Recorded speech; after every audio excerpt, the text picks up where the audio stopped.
প্রধানমন্ত্রী শেখ হাসিনা ও রাশিয়ার president Vladimir Putin দুই নেতাই আশা প্রকাশ করেন শান্তি প্রতিষ্ঠা সহ সব ক্ষেত্রে দুদেশের সম্পর্ক অটুট থাকবে। হলো আমাদের পরিচিত বন্ধু আর মোটেই পূর্ণ অংশীদারি, যার সাথে আমাদের সম্পর্ক সমতা, পরস্পরের জন্য শ্রদ্ধা ও পরস্পরের স্বার্থ মেনে নেওয়ার ভিত্তিতে নির্মিত হচ্ছে। রুশ ফেডারেশনের মহামান্য প্রেসিডেন্ট জনাব ভ্লাদিমির পুতিনকে ব্যক্তিগতভাবে ধন্যবাদ জানাচ্ছি, কৃতজ্ঞতা জানাচ্ছি।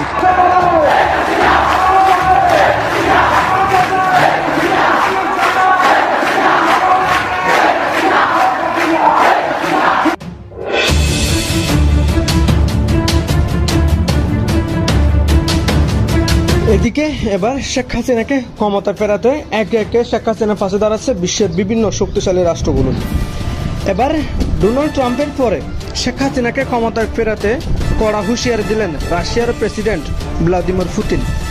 দর্শক, সারা দেশে কি করতে চলেছে?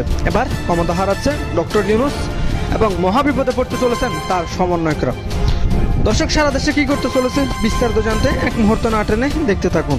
প্রথমেই একটা ধন্যবাদ দিতে চাই, মন থেকে ধন্যবাদটা দিচ্ছি, লোক দেখানো না, কারণ উনি সঠিক লোকটাকে বেছে বাইর করছে এবং সঠিক সিদ্ধান্ত নিছে। কি সঠিক সিদ্ধান্ত? যে মামা এটা কি চাল দিল, চালের কথা কেন বলছে জানেন? হ্যাঁ ভাই, এরকম একটা গেম উনিও খেলছে। আর এই জ্বালা পোড়া থেকে বুঝছেন, অনেকে জয়লা কুইলা ছাই হয়ে যাবে, আউট হয়ে যাবে। লাখো সেলুট তাকে। মাঝে মাঝে মানুষের পিঠ দেয়ালে ঠেকে গেলে কিছু করার থাকে না।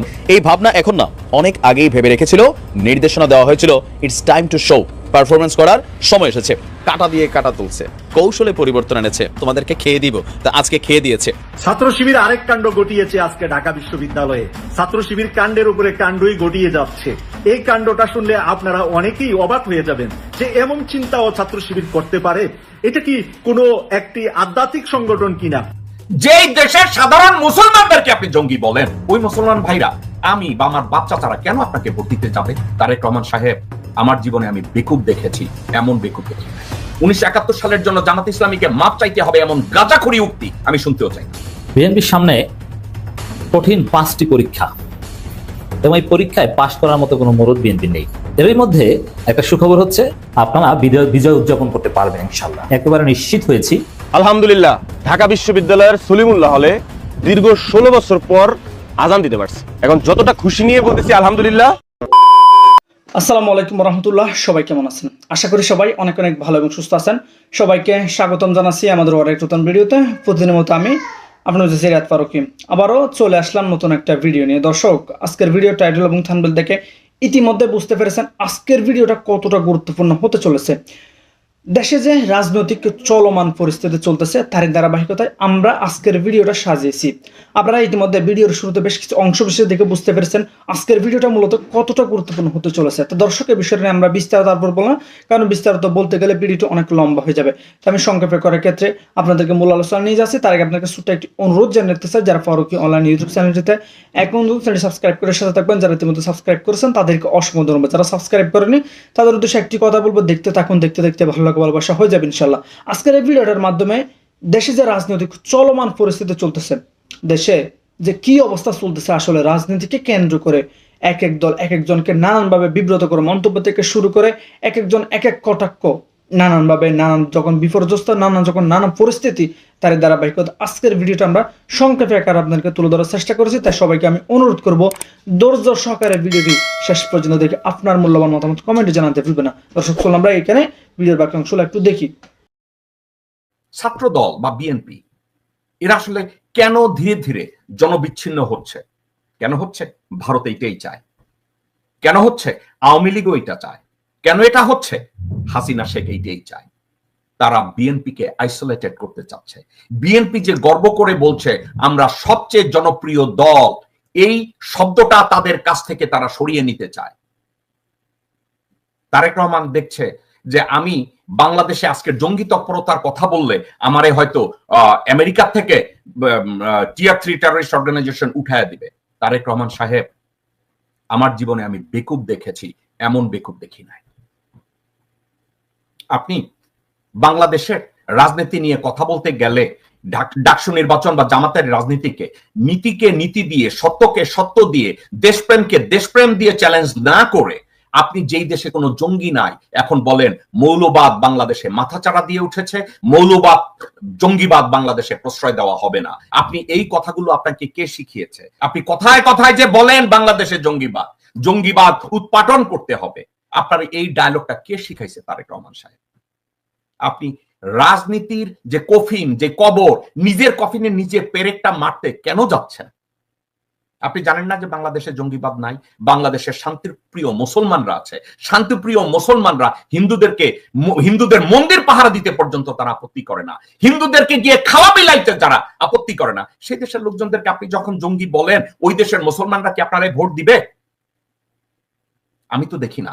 যেই দেশের মানুষকে, যেই দেশের সাধারণ মুসলমানদেরকে আপনি জঙ্গি বলেন, ওই মুসলমান ভাইরা, আমি বা আমার বাপ চাচারা কেন আপনাকে ভোট দিতে যাবে? আপনাকে বুদ্ধি দিছে কে? Royal narrative. মানুষ শেখে কখন? যখন ঠেকে যায়।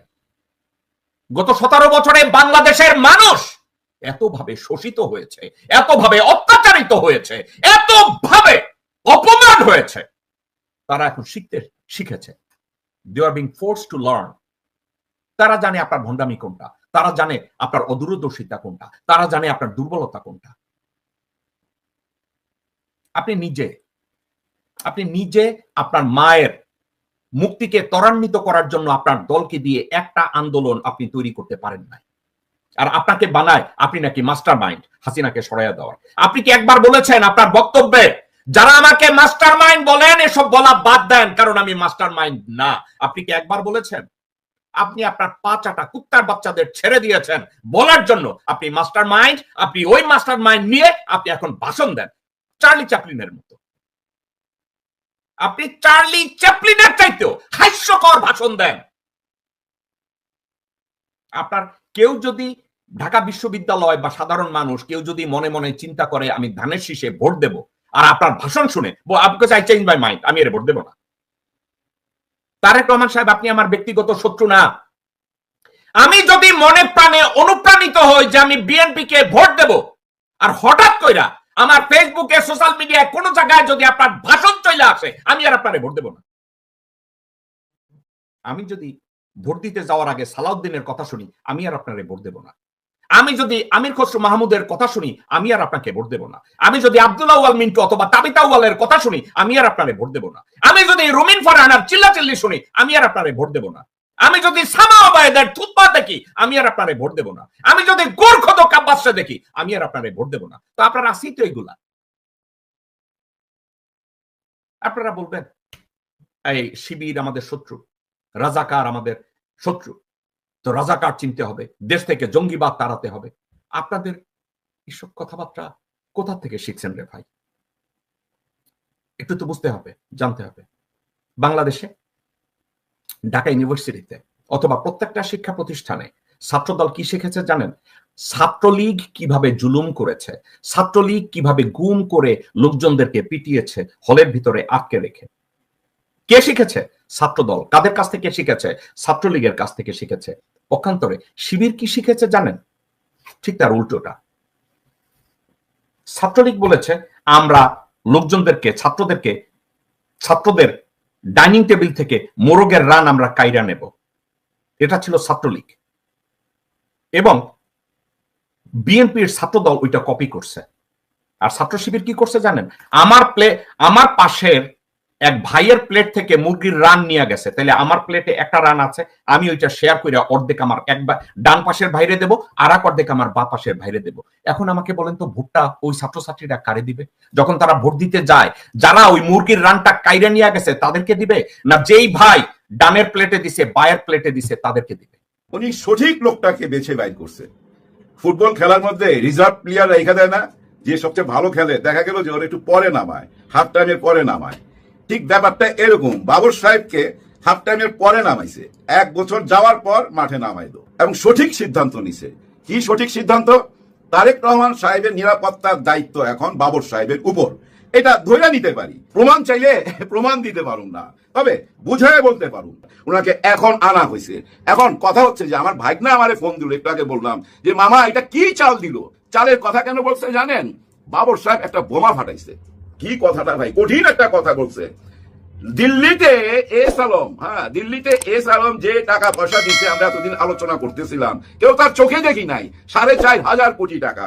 ওই টাকা দিয়া বন্দুক কিনা, এই বন্দুক কিনা ওইটা এই দেশে অলরেডি পাঠায়া দিছে। হ্যাঁ ভাই, কিছুদিন আগে কাঁচা মরিচের বস্তার ভিতরে আঁশ ধরা পড়ছে, এই বর্ডারে আঁশ খাওয়া গেছে কাঁচা মরিচের বস্তার ভিতরে। ওই কথাটাই উনি বলছেন। একটু আগেই বললাম না, এই দেশের আন্ডারগ্রাউন্ডে কি হচ্ছে না হচ্ছে সব কিছুর খবর তাদের কাছে থাকে।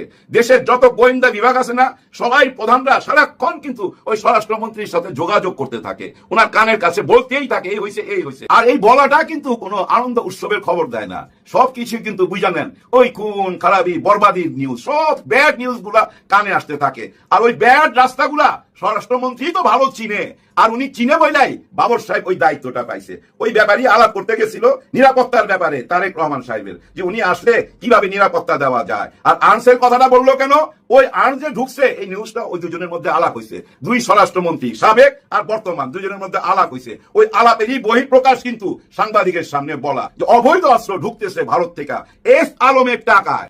এখন দেখেন এই ব্যাপারটা আরেকটা দিক আছে, এস আলমের টাকা মানে ভারতের টাকা, দিল্লির টাকা, শেখ হাসিনার টাকা।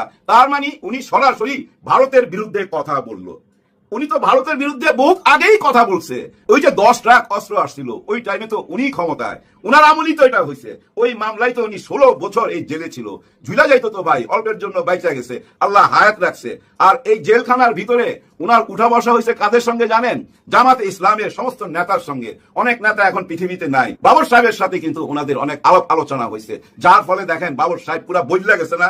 5 ওয়াক্ত নামাজ পড়ে, দাড়ি টুপি, কথার মধ্যে বোঝা যায় আলহামদুলিল্লাহ ইনশাল্লাহ সবকিছু আল্লাহর উপরে ভরসা করে, কথার মধ্যে তো বুঝতে পারেন। কিন্তু এই একই লোক কিন্তু ওই আমলে সানগ্লাস আর মাথার মতো বলছেন জেল মাথা, আর শার্ট, এক শার্ট 2 বার পড়তো না তো। হ্যাঁ, ওনার ঘর থেকে শত শার্ট পাওয়া গেছে তো উনি যখন অ্যারেস্ট হয়েছিল। খুবই শৌখিন ছিল ভাই, আর লুকিং ফর শত্রু বইলা তো ভাইরাল হয়ে গেছিল। আর ওই 10 ট্রাক আর্মস আনার কারণে উনি এই দেশের ইয়াং জেনারেশনের কাছে হিরো হয়ে গেছে। আর ভারতের